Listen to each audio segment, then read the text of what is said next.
देशी गाय का मूत्र है ना, ये कई बीमारियां जो ठीक करता है। इसमें से कुछ बीमारियों को याद रखें। ये जो कुमारी गाय, देशी गाय, बछड़ी का मूत्र एक एक बूंद अगर आंख में डाल दिया जाए ताजा, तो आंखों के सभी रोग ठीक करता है। आंखों में मोतियाबिंद है वो ठीक हो जाता है, आंखों में काला मोतिया है वो ठीक हो जाता है, आंखों में रेटिनल डिटैचमेंट है वो ठीक हो जाता है, आंखों में रात को दिखाई नहीं देता वो ठीक होता है, जिसको नाइट ब्लाइंडनेस कहते हैं। कई लोगों को आंखों से दिन में दिखाई नहीं देता, डे ब्लाइंडनेस, वो ठीक होती है। कई लोगों को रंगों का अंतर पता नहीं चलता आंखों में, वो बिल्कुल ठीक होता है गोमूत्र से। मैंने जो आंखों की बीमारियों के नाम लिए ना, इसमें सबसे खराब बीमारी है रेटिनल डिटैचमेंट। ये कहीं ठीक नहीं होती। अमेरिका भी चले जाओ तो बहुत मुश्किल होता है इसका ठीक होना, लेकिन ये गाय के मूत्र से बिल्कुल ठीक हो जाती है। और करना क्या है, कुमारी गाय का, बछड़ी गाय का एक एक बूंद मूत्र आंख में डालना ताजा सवेरे, और वो ड्रॉपर आता है ना उसकी मदद से डालना। बहुत अच्छा इलाज है ये। कान में अगर कोई बीमारी है आपके कान में, जैसे कान से सुनाई कम देता है, कान में हर समय आवाज आती है, हम ऐसे करके आवाज आती रहती है, या कान से मवाद निकलता है, गंदगी निकलती है, कान में फोड़े फुंसी हो जाते हैं, ये सब बीमारियों के लिए गोमूत्र डालिए कान में, बिल्कुल ठीक हो जाता है। बहुत तेज दर्द हो रहा है कान में, तो एक बूंद गाय मूत्र डाल दीजिए, तुरंत दर्द बंद हो जाता है कान का। बहुत अच्छी दवा है ये कान की। सिर में दर्द है, माथा दर्द है, माइग्रेन है, इसकी बहुत अच्छी दवा है गाय का घी। गाय घी को हल्का गर्म करके एक एक बूंद दोनों नाक में डाल के रात में सो जाइए, तो सिर दर्द सभी ठीक होगा, माथा दर्द सभी ठीक होगा। और ये गाय घी को अगर आप नाक में डालते हैं ना, तो इससे नींद बहुत अच्छी आती है। जो लोगों को रात में नींद नहीं आती, अनिद्रा की बीमारी है, उन सबको बोलिए कि गाय घी नाक में डाल के सोएं। कई लोग ऐसे हैं जो रात को सोते समय नाक से आवाज निकालते हैं, संगीत निकालते हैं, और उनका संगीत विचित्र विचित्र तरह का होता है। जो सोते हैं ना वो तो मस्ती से सोते हैं, उनके पड़ोसी हमेशा परेशान होते हैं। तो ऐसे लोगों के लिए सबसे अच्छी दवा है गाय घी। गाय घी को हल्का गर्म करें, रात में एक एक बूंद नाक में डाल के सो जाएं, नाक से आवाज आना बिल्कुल बंद हो जाता है। गाय घी और एक बीमारी में काम आता है। जब नाक में किसी को हर समय छींक आती रहती है, जुकाम होता रहता है, नाक से पानी आता रहता है, तो गाय घी बहुत अच्छी दवा है। हल्का गर्म करिए, नाक में डालिए, सो जाइए। एक बहुत खराब बीमारी है साइनोसाइटिस, उसकी भी दवा ये गाय घी ही है। साइनस ठीक हो जाता है गाय घी से। और एक खराब बीमारी है, जिनको स्नोफीलिया ज्यादा है, माने सर्दी खांसी होती ही रहती है हर समय, तो वो गाय घी डालें, ठीक होता है, बहुत जल्दी ठीक होता है।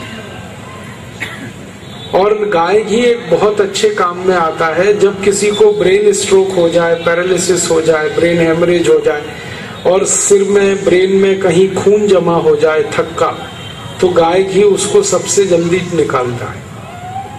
गाय घी नाक में डालते रहिए, बहुत अच्छी दवा है। गले की कुछ बीमारियों की बात करें, गले में इन्फेक्शन होता है, टॉन्सिलाइटिस की बीमारी होती है, इसकी सबसे अच्छी दवा है हल्दी। हल्दी ले लीजिए आधा चम्मच, और डायरेक्ट इसको मुंह में अंदर खोलकर गले पे डाल दीजिए। मुंह खोलिए, चम्मच में आधा चम्मच हल्दी भरिए और अंदर ले जाके उसको गले में डाल दीजिए, और मुंह बंद करके थोड़ी देर बैठ जाइए। तो ये हल्दी लार के साथ गले में नीचे आएगी, और एक ही खुराक में आपकी गले की हर बीमारी ठीक हो जाएगी। टॉन्सिलाइटिस ठीक होता है एक ही डोज, सिंगल डोज। इन्फेक्शन ठीक हो जाता है गले का एक डोज। गले की सूजन ठीक हो जाती है, गले की खिचखिच दूर हो जाती है, बहुत अच्छी दवा है। आगे चले, गले और छाती से जुड़ी हुई खांसी एक बीमारी है, कफ। इसकी सबसे अच्छी दवा एक तो हल्दी है, दूध में हल्दी डाल के पीजिए, ये बहुत अच्छी दवा है। दूसरा, हल्दी को शहद मिला के चाटिए, ये खांसी की बहुत अच्छी दवा है। हल्दी, शहद और उसमें थोड़ा सा अदरक का रस मिला दीजिए, बहुत अच्छी खांसी की दवा है। आधा चम्मच हल्दी, आधा चम्मच अदरक, अदरक माने अदरक का रस, और आधा चम्मच शहद, ऐसे बना दीजिए और दीजिए, बहुत जल्दी खांसी ठीक होती है।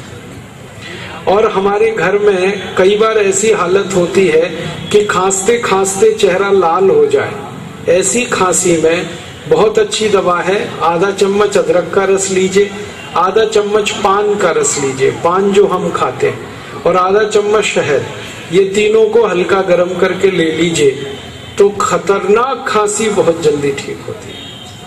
बहुत खराब खांसी, वूपिंग कफ जिसको कहते हैं, वो तुरंत ठीक हो जाता है। और एक खांसी की दवा है, अनार के रस को गर्म करके पीना, ये खांसी को बहुत जल्दी ठीक करता है। और एक अच्छी दवा है, अमरूद है ना, अमरूद, इसको गर्म करके खाना, ये तुरंत खांसी को ठीक करता है। ठंडा अमरूद खाए माने कच्चा ताजा, तो ये खांसी बढ़ा देता है, लेकिन इसी अमरूद को सेक लो आग पर, फिर खाओ, तुरंत खांसी खत्म करता है। और खांसी की एक दवा है, काली मिर्च, गोल मिर्च, इसको मुंह में डाल लो, चूस लो, खांसी ठीक हो जाती। अदरक का छोटा टुकड़ा मुंह में चूसो, खांसी ठीक हो जाती। आगे चलें, छाती की कुछ बीमारियां हैं, दमा, अस्थमा, ब्रोंकियल अस्थमा, इसका एक इलाज है गाय मूत्र, आधा कप रोज पियो, ठीक हो जाएगा। और दूसरा इलाज है दालचीनी पाउडर, शहद मिला के गर्म पानी के साथ लो, बिल्कुल ठीक हो जाएगा। आगे चले, पेट की कुछ बीमारियां हैं। एक तो सबसे खराब बीमारी है कब्जियत, कॉन्स्टिपेशन। आप अगर कब्जियत की बीमारी से परेशान हैं, तो आप रात को सोते समय अजवाइन और गुड़ ये चबा के खाइए। आधा चम्मच अजवाइन, एक चम्मच गुड़, ये दोनों मिला लीजिए, चबा चबा के खाइए और पीछे से हल्का गर्म पानी पी लीजिए, सुबह उठते ही पेट साफ होगा। दूसरी एक दवा है त्रिफला चूर्ण, आधा चम्मच त्रिफला चूर्ण गर्म पानी से रात को ले लीजिए, सुबह उठते ही पेट साफ होगा। तीसरी एक बहुत अच्छी दवा है अनार का रस, रोज 1 कप अनार रस पिए, पेट साफ होगा। चौथी बहुत अच्छी दवा है अंगूर का रस, ये भी पेट साफ करेगा। और कुछ नहीं है तो आपके घर में जो किशमिश है ना, किशमिश या मुनक्का, इसको रात को पानी में भिगो दीजिए। 10-12 किशमिश हो या 5-6 मुनक्के हो, रात को पानी में डाल दीजिए, सुबह उठकर चबा के खा लीजिए, पीछे से पानी पी लीजिए, ये भी कब्जियत ठीक करेगा। और एक दो बीमारी है गंभीर, जैसे बवासीर, अर्श, पाइल्स, हेमोरॉइड्स, फिस्टुला, फिशर, इन सब बीमारियों की सबसे अच्छी दवा है मूली का रस पीजिए। मूली का जो सफेद हिस्सा होता है उसको पत्थर में पीस कर या जैसे भी रस निकाल लीजिए, 1 कप रस खाना खाने के बाद ले लीजिए, सवेरे ले लीजिए, शाम को मत लेना। तो मूली के रस से बवासीर ठीक होता है, और दोनों बवासीर ठीक होते हैं, खूनी बवासीर और बादी बवासीर। और फिशर फिशर और फिशुला भी ठीक हो जाता है इससे, मूली के रस से। और बवासीर की दूसरी अच्छी दवा है अंगूर का रस, काला वाला अंगूर जब बाजार में आता है, इसका 1 कप रस कोई भी रोज पी ले तो इससे 20 साल पुराना बवासीर ठीक हो जाता है। अगर पेट में आपको डायरिया हो जाए, डिसेंट्री हो जाए, दस्त लग जाए, तो इसकी बहुत अच्छी दवा है जीरा खाइए, जीरा, कच्चा जीरा आधा चम्मच चबा के खाइए, पीछे से गुनगुना पानी पी लीजिए, 1 खुराक में ही दस्त ठीक होते, 1 ही खुराक, दूसरी खुराक नहीं लेनी पड़ेगी। और एक अच्छी दवा है डायरिया, डिसेंट्री, दस्त के लिए। घर में जो कच्चा दूध है, बिना गर्म किया हुआ दूध आधा कप लीजिए और उसमें नींबू निचोड़ के तुरंत पी लीजिए। दूध में नींबू निचोड़ें और पी जाएं उसको जल्दी, क्योंकि दूध में नींबू डालते ही वो फटता है, तो फटने से पहले उसको पीना। ये डायरिया, डिसेंट्री दोनों ठीक करता है और एक ही खुराक बहुत है इसकी। घुटने का दर्द है आपको, घुटने का दर्द, कमर का दर्द है, संधिवात है, गठिया है, तो इसके लिए बहुत अच्छी दवा है सौंठ, हल्दी और मेथी। हल्दी, मेथी, सौंठ तीनों बराबर मात्रा में लेना। सौंठ को पीस लेना, पाउडर बनेगा। मेथी को पीस लेना, पाउडर बनेगा। और हल्दी तो पिसा हुआ मिल ही जाएगा। तीनों 100-100 ग्राम लेके आपस में मिला लो और इसका 1 चम्मच सुबह खाली पेट गर्म पानी से लेते जाओ तो घुटनों का दर्द, कमर का दर्द सब ठीक करता है। और एक अच्छी दवा है कमर दर्द और घुटने दर्द के लिए, वो है हार सिंगार के पत्ते का काढ़ा। हार सिंगार एक पेड़ होता है, उसको संस्कृत में परिजात कहते हैं, हिंदी में हार सिंगार, उड़ीसा वाले उसको गंगा शिवली कहते हैं। उस पेड़ में सफेद छोटे छोटे फूल आते हैं और फूल की डंडी नारंगी रंग की होती है और फूल में खुशबू बहुत होती है और फूल रात को खिलते हैं, सवेरे देखो तो जमीन पे पड़े हुए मिलते हैं। वो हार सिंगार के 5 पत्ते तोड़ो, पत्थर में पीस के चटनी बनाओ, 1 गिलास पानी में उसको इतना उबाल दो कि पानी आधा हो जाए, फिर उसको ठंडा करके पियो। ये घुटनों के दर्द का, गठिया का, संधिवात का सबसे अच्छा इलाज। 20-20 साल से जो लोग परेशान हैं गठिया दर्द से, उनको आप बताओगे 2 महीने में ही ठीक होता है इससे। और ये जो पत्ते हैं ना हार सिंगार के, इनको अगर आप इस्तेमाल कर रहे हो तो ये बुखार की सबसे अच्छी दवा है। अगर आपको खराब से खराब कोई बुखार हो जाए, जैसे चिकनगुनिया, जैसे डेंगू फीवर, जैसे इंसेफ्लाइटिस, ब्रेन मलेरिया जिसको कहते हैं, ये सभी बुखार को ठीक करने की ताकत हार सिंगार के पत्तों में है। 5 पत्ते तोड़ो, पत्थर में पीस के चटनी बनाओ, 1 गिलास पानी में इतना गर्म करो, पानी आधा हो जाए, फिर इसको ठंडा करके पी लो। बुखार के किसी भी मरीज को 3 दिन से ज्यादा मत देना और गठिया रोग में इसको 3 महीने से ज्यादा मत देना। गठिया के रोग में 3 महीने तक लेना और बुखार में 3 ही दिन लेना, चौथा दिन जरूरत नहीं है। और बुखार की एक अच्छी दवा बताता हूँ, धनिया, ये तुलसी पत्ता 15-20 ले लो, पत्थर में पीसो और 3-4 काली मिर्च पीसो, पानी में उबाल दो इसको, फिर उस पानी को पी लो। ये भी बुखार ठीक करता है। बुखार की और एक अच्छी दवा है नीम की गिलोय। नीम के पेड़ पर एक बेल आती है, उसको हम गिलोय कहते हैं, अमृता कहते हैं, कोई लोग गुड़ुची कहते हैं, गुड़ुंच भी कहते हैं। वो गिलोय को थोड़ा सा काटो चाकू से, इतनी बड़ी डंडी उसकी, पत्थर पे पीस के 1 गिलास पानी में उबाल दो और उबालना इतना है कि पानी आधा हो जाए, फिर उसको पी लो ठंडा करके। खराब से खराब बुखार में इसके परिणाम आते हैं। मैं आपको बहुत विनम्रता से लेकिन पक्का विश्वास करके कह रहा हूँ, 10 साल का मेरा तजुर्बा है, जो बुखार किसी दवा से ना उतरे वो नीम की गिलोय से 100% उतरेगा। बड़े बड़े एंटीबायोटिक जब फेल हो जाते हैं बुखार में, ये नीम की गिलोय काम आती है। और आप इसको याद रखना हमेशा। कई बार ऐसा होता है कि बुखार जब बहुत गहरा हो जाए तो शरीर में प्लेटलेट्स जो ब्लड में है वो बहुत तेजी से गिरने लगते हैं, WBC कम हो जाते हैं, व्हाइट ब्लड कॉर्पस्कल्स, और मरने की हालत आ जाती है पेशेंट की। उस समय आप अगर ये नीम की गिलोय का काढ़ा दे दें तो मरता हुआ आदमी जिंदा हो जाए। इसलिए इसको अमृत औषधि कहा गया है, अमृता इसका नाम। और ये कहीं भी मिल जाती है आसानी से, आप अपने घर में लगा सकते हैं। नीम के पेड़ पर ये चढ़े तो बहुत अच्छा है, नहीं तो किसी भी तरह से इसको बड़ा कर सकते हैं। और एक अच्छी दवा बताता हूँ घुटने के दर्द के लिए, वो है चूना। ये जो पान में हम चूना खाते हैं पत्थर वाला, ये चूना गठिया की और वात की बहुत अच्छी दवा है। गेहूं के दाने के बराबर चूना खाइए, गर्म पानी में मिला के या ताजा दही में, नहीं तो दाल में। गेहूं के दाने के बराबर चूना आधा कप दही में मिला के रोज खा सकते हैं, दाल में खा सकते हैं, गर्म पानी में ले सकते हैं। ये घुटनों का दर्द, कमर का दर्द, कंधे का दर्द सब ठीक होता है। आप जानते हैं कि स्पॉन्डिलाइटिस नाम की खराब बीमारी है, वो चूने से बिल्कुल ठीक होती है, बहुत जल्दी ठीक होती है। जिनको स्पॉन्डिलाइटिस है उनको कहिए कि रोज गेहूं के दाने के बराबर चूना खाते रहें। तरीका क्या है? आधा कप दही, ताजा दही, खट्टा नहीं होना चाहिए, और दाल जो हम रोज खाते हैं उसमें मिला के, नहीं तो गर्म पानी में मिला के पी लीजिए। ये चूना बहुत अच्छी दवा है हमारे घर के उन सब बच्चों के लिए जिनकी लंबाई नहीं बढ़ रही है।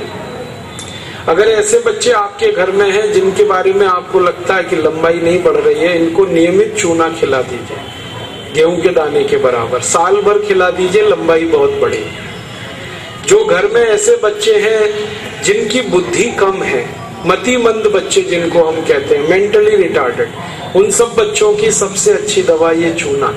2-3 साल लगातार खिलाइए, गेहूं के दाने के बराबर, दही में नहीं तो पानी में, नहीं तो दाल में। हमारे घर में माताएं हैं जिनकी उम्र 50 वर्ष हो गई है, और जिन माताओं की उम्र 50 वर्ष हो जाती है उनका मासिक धर्म बंद होता है, मासिक चक्र बंद होता है। फिर वो माताओं को जितनी तकलीफें होती हैं मासिक चक्र बंद होने से, उनकी सबसे अच्छी दवा ये चूना ही है। आप उनको कहिए रोज चूना खाएं, गेहूं के दाने के बराबर। हमारी यहाँ बहुत सारी बहनें बैठी हैं, इस बात को ध्यान से सुने। घर में हमारी सभी बहनें और माताएं जो मासिक धर्म की समस्या से परेशान हैं, उनका मासिक धर्म समय से नहीं आता है तो बहुत खून आता है, या उसमें कई बार समय बहुत लगता है, इन सब मासिक धर्म की बीमारियों में दर्द बहुत होता है। आप चूना खाइए, गेहूं के दाने के बराबर, दही में, नहीं तो दाल में, नहीं तो गर्म पानी में।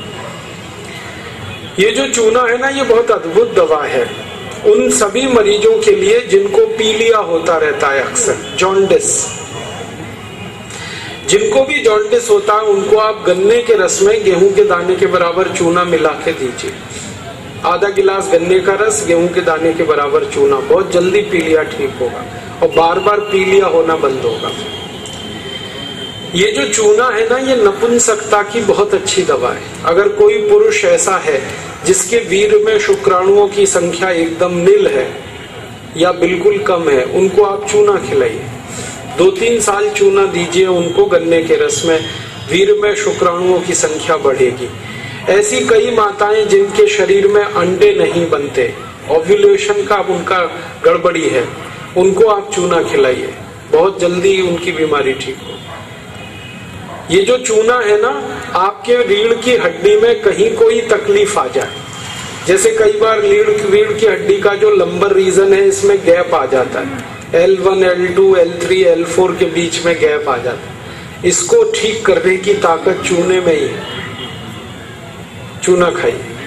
कभी हड्डी क्रैक हो जाए तो हड्डी को जोड़ने की सबसे ज्यादा ताकत चूने में, चूना खाइए। एड़ी की दर्द है, पैर की एड़ी का दर्द है, चूना खाइए, ठीक होगा। पंजों में दर्द है, चूना खाइए, ठीक होगा। आपके दांत में अक्सर ठंडा गर्म पानी लगता है तो आप चूना खा लीजिए, बिल्कुल ठीक हो जाए। दांत में कीड़े बहुत लगते हैं, चूना खाइए, नहीं लगेंगे। दांत हिलते हैं, कमजोर हैं, चूना खाइए, मजबूत हो जाए। ये एक चूना 70 बीमारियों में काम आता है, 70। और ये ईश्वर ने हमें सबसे ज्यादा दिया है, 70 बीमारियों में काम आता है। आप कभी भी इसको याद रखिए। मैं सबको यही कहता रहता हूं कि आप चूना खाइए, चूना लगाइए मत कभी किसी को। ये चूना लगाने के लिए नहीं है, खाने के लिए। और ये चूना हम खाएं तो 2 ही बातें याद रखनी है। पत्थर वाला खाना है, पत्थर वाला चूना एक आता है, एक सीप वाला भी आता है। तो सीप वाला नहीं खाना, पत्थर वाला। और यही चूना है पत्थर वाला जो पान की दुकान में मिलता है, तो वहां से आप कभी भी ले सकते हैं। अगर यहाँ कोई किसान भाई बैठे हैं और जो गाय भैंस पालते हैं, वो मेरी बात बड़े ध्यान से सुने कि गाय और भैंस को हर दिन पानी में मिलाकर चूना दीजिए आप। जैसे गाय 1 बाल्टी पानी पीती है, उसमें गेहूं के 4-5 दाने के बराबर चूना घोल दीजिए, वो पानी पिलाइए, तो गाय का दूध बढ़ता चला जाता है। रोज पिलाइए उसको चूने का पानी। ऐसे ही भैंस है आपके पास, अगर भैंस, तो भैंस को भी चूने का पानी पिलाइए, उसका दूध बढ़ता चला जाए। और अगर आपने लगातार ये जारी रखा चूना गाय और भैंस को, तो दूध तो बढ़ेगा ही, दूध में घी बढ़ता जाता है, मक्खन बढ़ जाता है, घी ज्यादा मिलता है गाय के दूध से, भैंस के दूध से। और एक बहुत अच्छी बात बताता हूँ कि गाय और भैंस को आप लगातार अगर चूना देंगे तो वो बराबर समय से मां बनती है। आपको मालूम है कई बार गाय और भैंस मां नहीं बन पाती, हम लगातार प्रयास करते हैं, वो गर्भ धारण नहीं कर पाती, और थोड़े दिन आप उनको चूना खिला दो, वो तुरंत गर्भ धारण कर लेती है। चूना बांझपन की सबसे अच्छी दवा है। इनफर्टिलिटी, बांझपन, ये सबसे जल्दी चूने से ही ठीक होता है। माताएं भी इस बात को सुने ध्यान से कि ऐसी अगर कोई माताएं बहनें हमारे घर में हैं जो मां नहीं बन पा रही,